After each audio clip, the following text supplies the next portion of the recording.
guys, welcome back to another video. Ladies and gentlemen, Say goodbye to your GeForce GTX. 10 years in the making. The GeForce RTX 20 series. Computer graphics reinvented.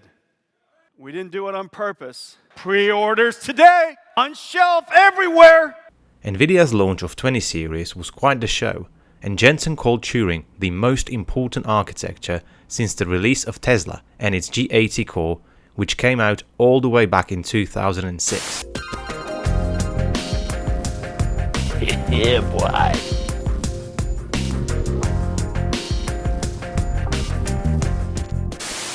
First to launch were the top 3 cards, including the juicy, range-topping RTX 2080 Ti.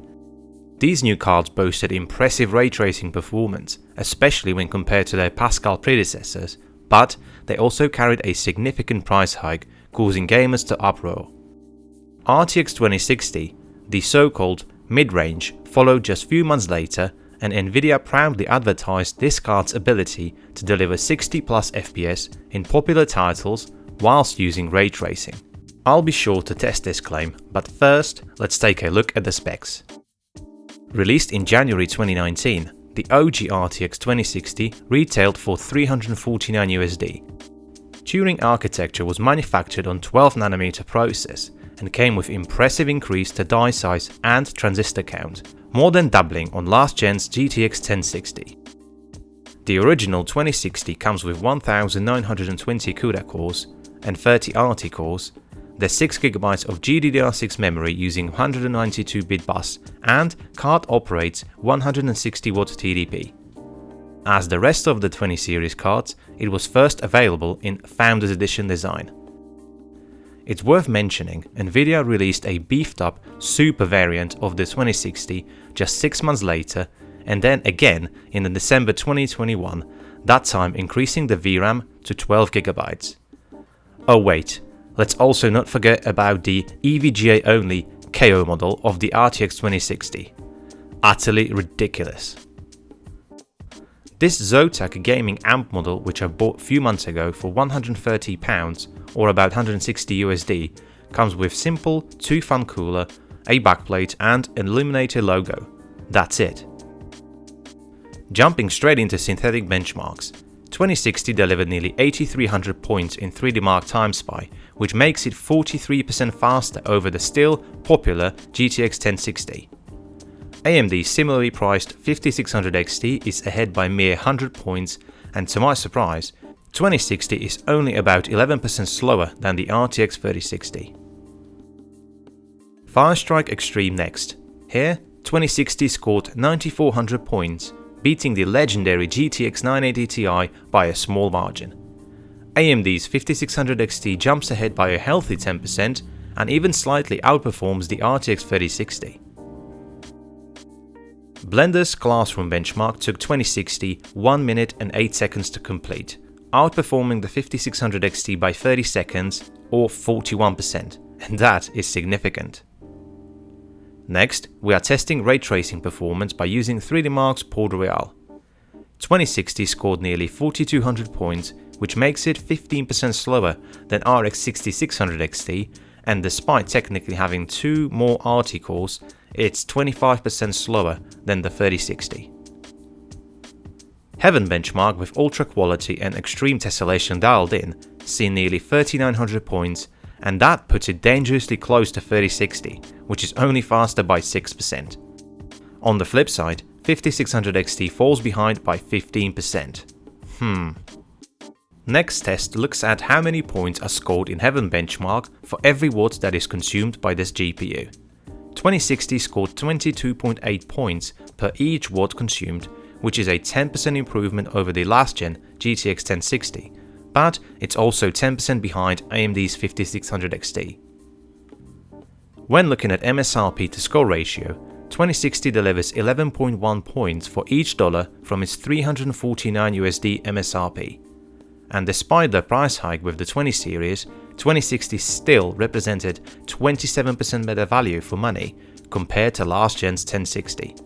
Both 3060 and 5600 XT still beat the 2060 by a small bit. Last and perhaps the most important is the second-hand value.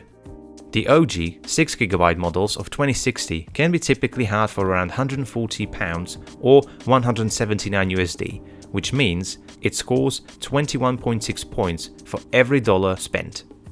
That makes it about the same second-hand value as the GTX 1060, and it even puts it slightly ahead of AMD's 5600 XT. On the other hand, 3060 represents 34% worse value for money. Again, that's significant. Alrighty then, first impressions? Not bad at all. 2060 delivered solid results, it's a neck and neck with the 5600 XT. I always thought RTX 3060 had a lot more headroom. Turns out it doesn't. Modern titles tend to hog GPU VRAM like there is no tomorrow, and only having 6GB may seem like a big weakness of the OG 2060. But is it really? Let's keep an eye on it. Dying Light 2 first. Game runs at nearly 70 FPS on average with decent 1% lows at 57 when using medium preset and no upscaling. There are no signs of VRAM starvation as this game uses less than 2.5GB at 1080p. I'm happy. F123 is not a very demanding on graphics cards, and using high preset with no upscaling nets excellent results of 141 FPS on average with 1% lows at nearly 120. Again, no issues with VRAM to report. But hey, how about Starfield? Well, game received few big updates since release, including the official DLSS support, but I'm glad my skepticism isn't unjustified. Medium preset with DLSS on quality, so 53 FPS on average and 1% lows under 40. Quite disappointing. Dropping down to low preset pushed the averages over 60, but then game visuals turned into a nasty bag of potatoes. A throwback to 2019 and the Need for Speed Heat. 2060 happily maxed out this game, and with 94 FPS on average, it was plenty enjoyable. VRAM usage remained under 3GB. Picking up some action, here's Battlefield 5. Nvidia promoted 2060's ability to deliver 60+ FPS with ray tracing in this title, and I was eager to test this claim. The thing is, as soon as I enabled DXR, Afterburner overlay stopped working, and about an hour or so later, I ran out of ideas. Anyway, using Ultra preset, 2060 pushed 126 FPS on average and 1% lows at 60. Always happy to revisit my boy in Witcher 3. Just how good this game looks. Using Ultra preset and DLSS on quality resulted in 82 FPS on average and decent 1% lows at 53. Finally, enabling ray tracing with the in-game RT preset and DLSS on quality further improved visuals, there's no denying in that, but it came at a price. Average FPS tanked down to 34 FPS, and with frame time over 30 milliseconds most of the time, the input lag is simply too much, turning this into an unpleasant experience.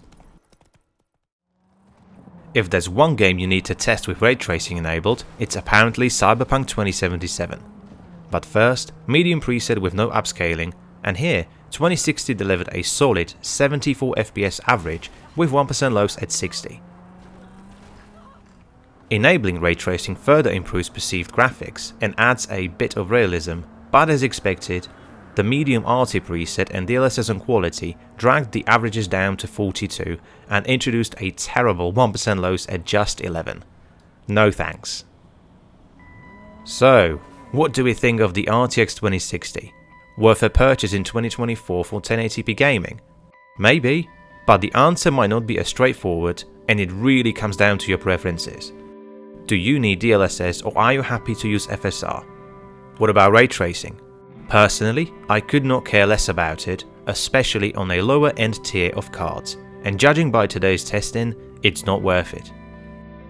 Those 6GB of VRAM never posed a problem, and with performance close to a more expensive RTX 3060 at times, considering 2060 actually makes sense.